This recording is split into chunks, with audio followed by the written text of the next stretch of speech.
Okey, jom buat telur dadah. Telur dadah macam ni cara dia. Minyak panas tau, tapi api tak kuat sangat. Sederhana, minyak panas. Okey.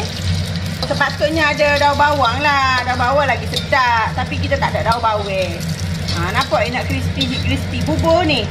Tepung jagung 1 sudu. Bawang garam 1 sudu kecil.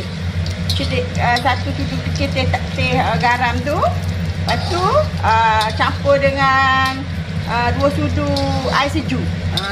Garam, bawang. Lepas tu patutnya bubur ni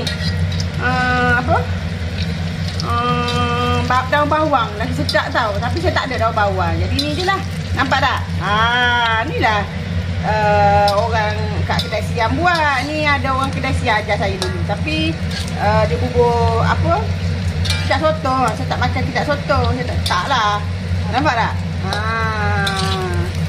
Nampak tak? Selera tak? Ni kita nak makan dengan ni. Ni dengan sayur lemak putih, nasi putih, sambal belacan dengan ayam bakar sekejap lagi.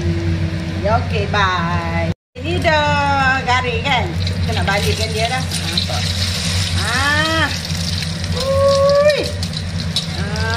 Nampak tak? Garing.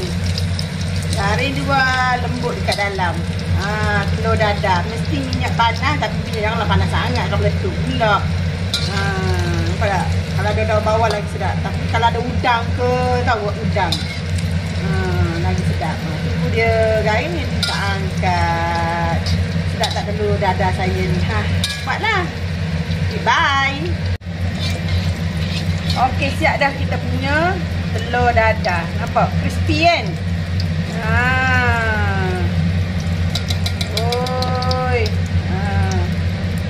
Sedap ni. Kita tapis minyak dulu.